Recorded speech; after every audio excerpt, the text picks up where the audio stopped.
E aí, pessoal, beleza? Então vamos dar continuidade ao vídeo anterior que a gente estava falando sobre hepatites. Tá? Então naquele lá a gente já tinha falado sobre a hepatite A e a hepatite E. Agora a gente vai continuar com a B, a C e a D.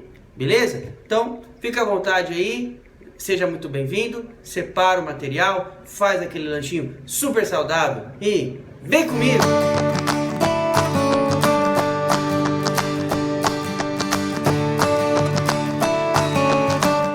Então tá aí, pessoal, nossa telinha de apresentação. Agora vamos falar de hepatite B, C e D, certo? Então, vamos lá. Tá aqui, ó, a hepatite B agora, tá?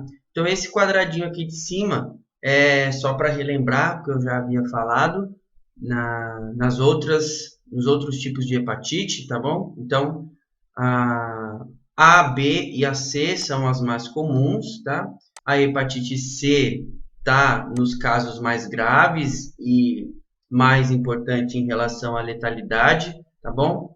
E as hepatites D e E, elas são menos graves e acontece com menos frequência, certo? E aí, então, falando da hepatite B, ela tem essas características aqui de poder ter essa cronificação, tá? Mais acentuada, tá bom?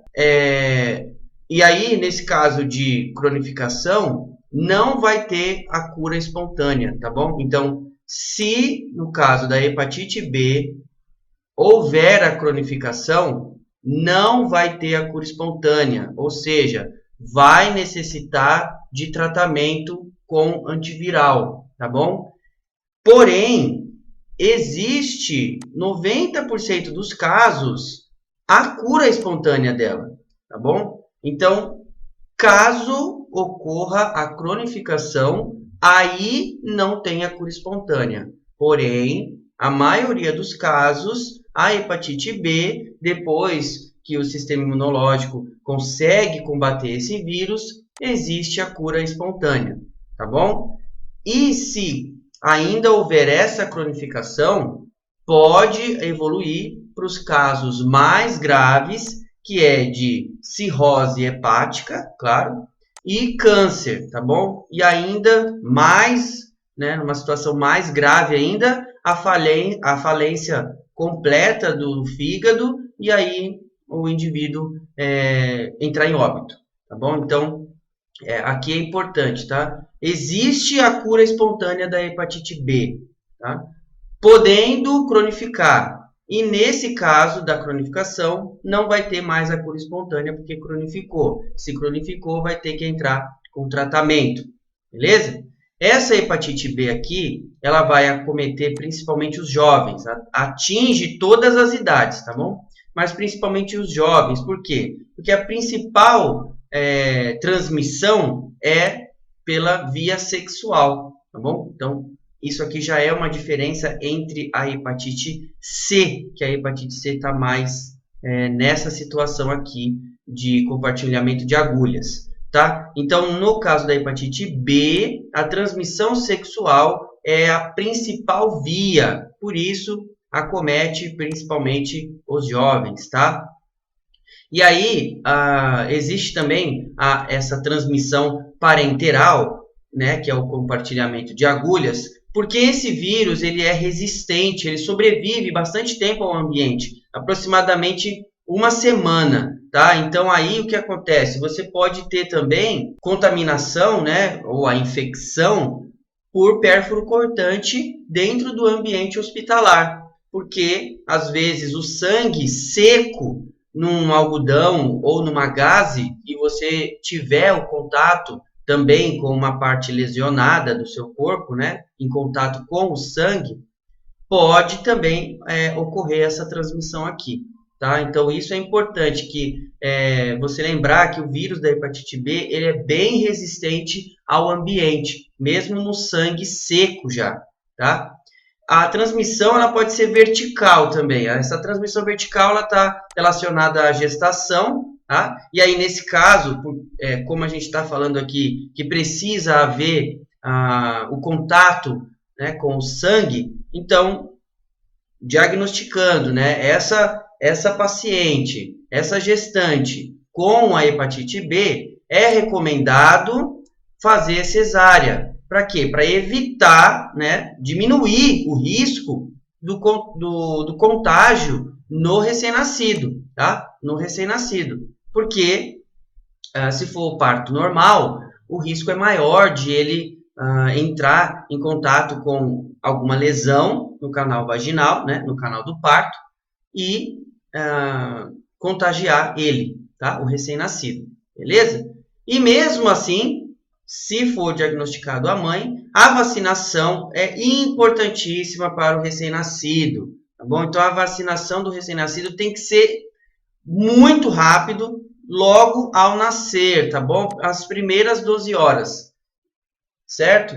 Então, a vacinação aqui, neste caso de hepatite B, precisa ser, no máximo, nas primeiras 12 horas, certo? Então, a transmissão está aí.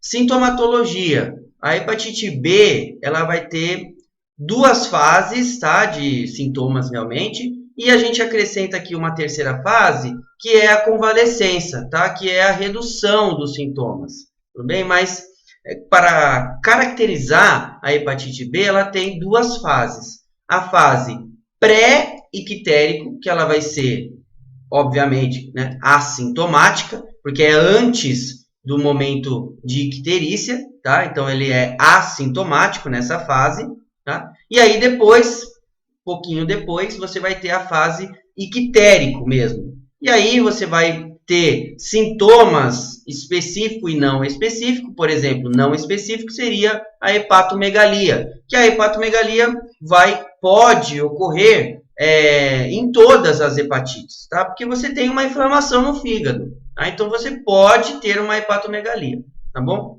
Mas a coliúria é um sintoma mais característico da fase ictérica, tá bom? E claro, né, se você está colocando que a fase é ictérica, óbvio que você também vai ter esse outro sintoma de icterícia, tá? É visível, beleza? Ainda você vai ter também o aumento bem exacerbado, exagerado, dos exames de TGO e TGP, aquele que eu já falei no vídeo anterior, que são os mais característicos aqui para você verificar função hepática, tá? Então, com certeza aqui vai ter um aumento muito grande desses dois exames aqui, que a gente já tinha comentado, que são enzimas, tá? Então, vai ter a presença dessas enzimas em grande quantidade, certo? E aí, o tratamento, né, no caso da hepatite B, vai evitar aquelas complicações, né?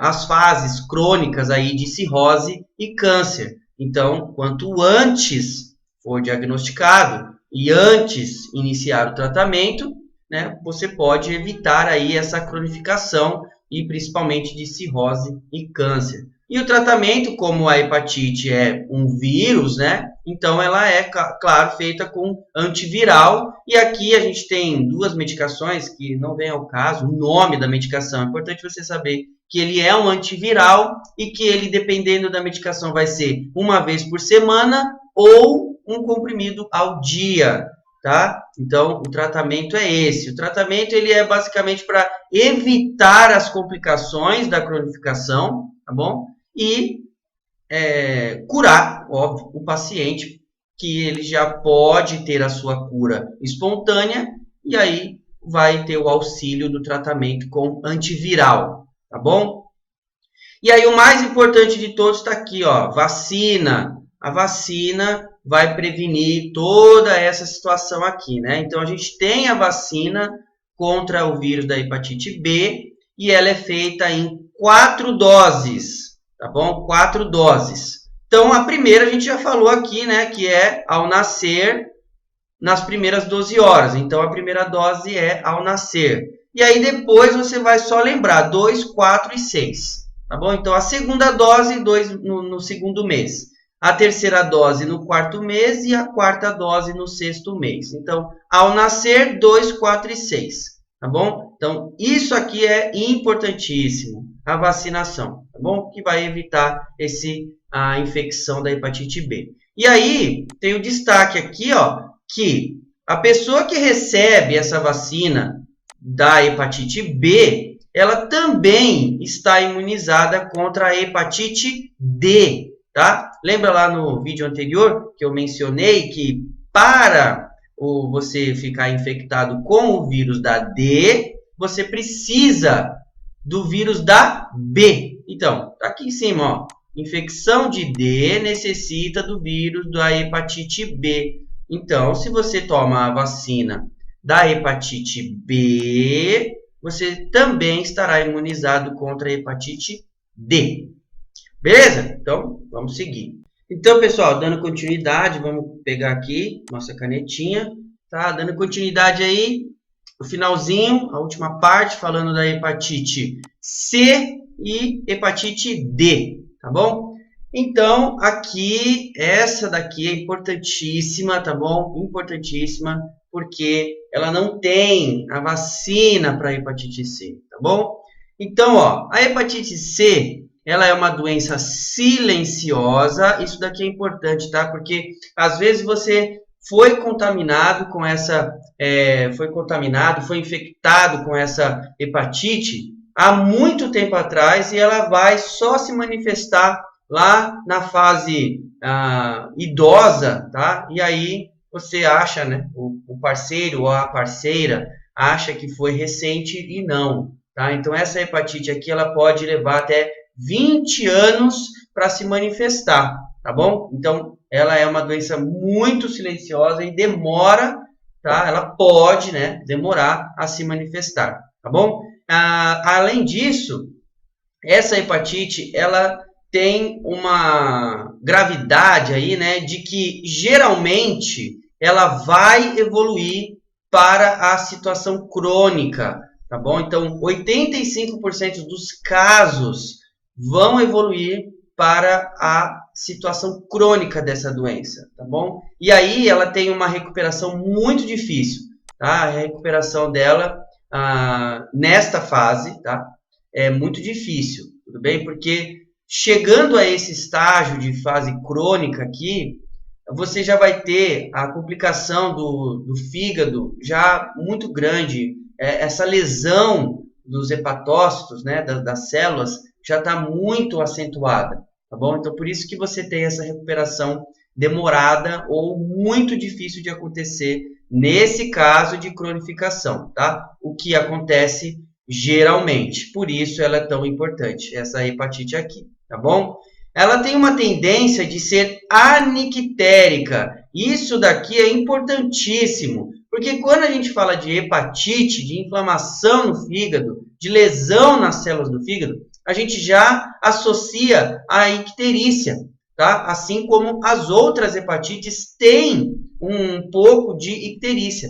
Essa daqui é a que não vai apresentar a icterícia, tá? Normalmente ela não apresenta, tá, gente? É uma tendência a ser anictérica. Pode acontecer um caso ou outro de ele estar com a hepatite C e ictérico? Sim, pode acontecer. Mas a tendência dela é de não aparecer esse sintoma aí, esse sinal, tá, de icterícia, certo? Então isso é importante.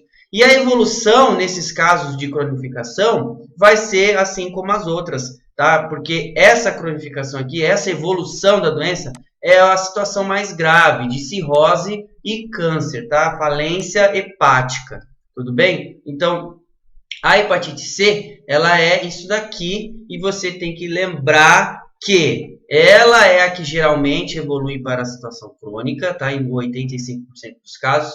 Normalmente ela é silenciosa, leva tempo para ela se manifestar e ela é anictérica, normalmente. Tudo bem?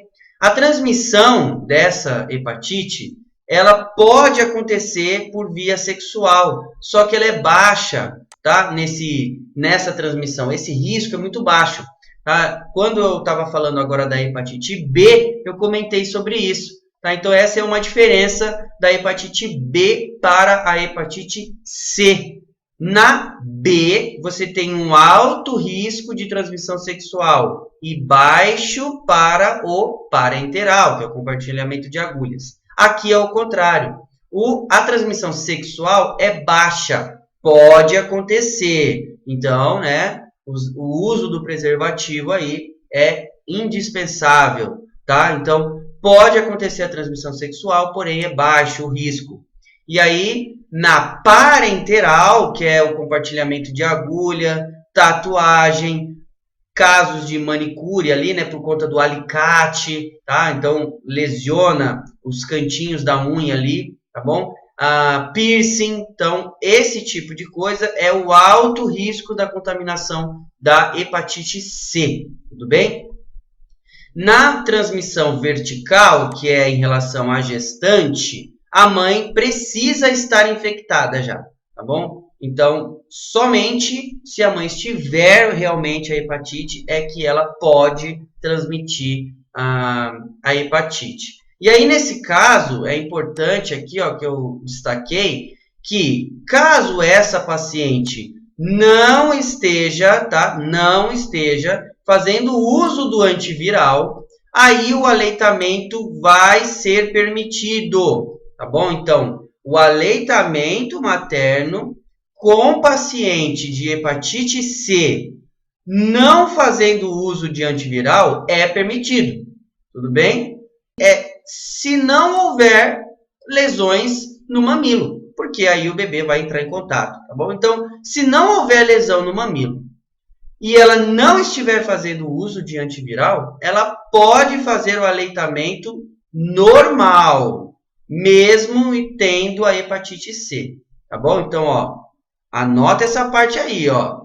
Paciente que não está fazendo uso do antiviral, não tem lesões no mamilo, o aleitamento é permitido, só nesse caso, beleza?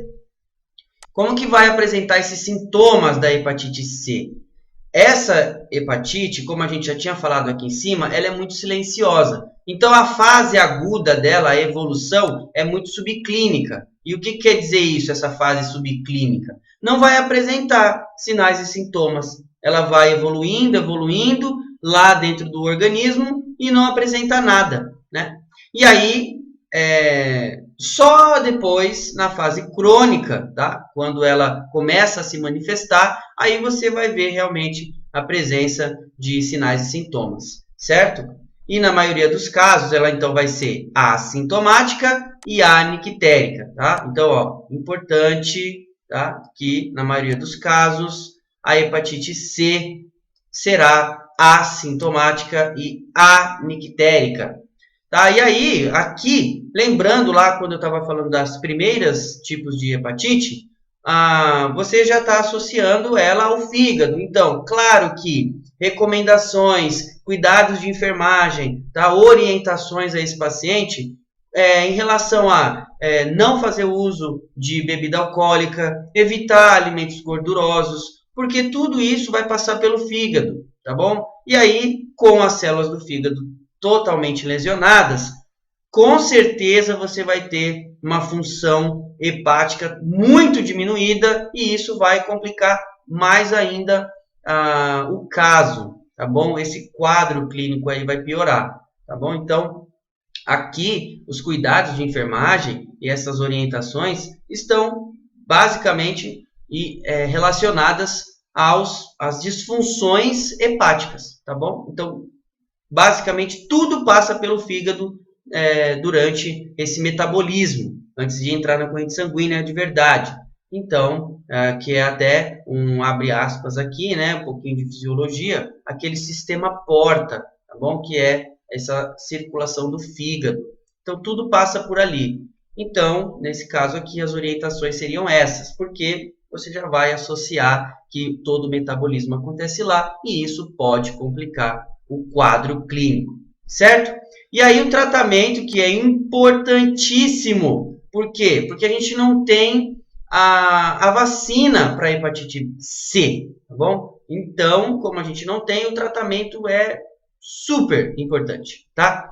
E aí ele está disponível no SUS, tá? A medicação. Também não precisa lembrar do nome da medicação. É só você saber que o tratamento é feito com 12 semanas, tá bom? Porque lá na hepatite B, era uma semana, né? Ou um por dia, dependendo da medicação. E aqui o tratamento é realizado em 12 semanas, certo?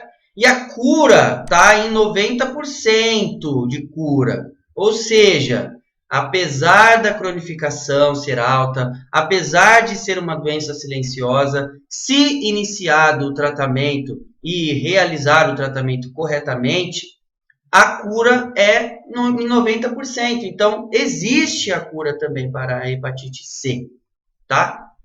Com o tratamento adequado e correto, certo? E aí, um outro ponto aqui que a gente destaca, que lá nas outras hepatites, nas primeiras que eu falei, você ficou infectado a primeira vez, você não vai mais correr o risco de se infectar novamente por aqueles dois tipos primeiros. O que não vai acontecer aqui. Então, o contato com o vírus da hepatite C, certo? Não confere imunidade, ou seja, existe o risco de nova infecção, mesmo você já tendo sido infectado com a hepatite C. Beleza, gente? Então, hepatite C é isso aí. E aí, rapidinho, falando da hepatite B, como eu já tinha falado que são casos mais raros, tá? Então, óbvio, é por vírus também, tá bom? Ela pode ser também assintomática ou sintomática e também pode evoluir para situações mais graves, tá? Não tem muita coisa para falar da hepatite D, porque ela é muito rara de acontecer, tá bom? Então, as principais aí que você precisa saber de verdade é a hepatite A B e a C, beleza? Que tá aqui o resuminho dessas três, certo, gente? Então eu vou encerrar por aqui, espero que você tenha gostado, espero que tenha ajudado nos seus estudos, tá bom? Se ajudou, se você gostou do vídeo, deixa um joinha lá, deixa um like, que ajuda bastante o canal e ajuda a eu continuar fazendo essas salas de estudo aqui, beleza, pessoal? Então, vou ficar por aqui, bons estudos e até a próxima!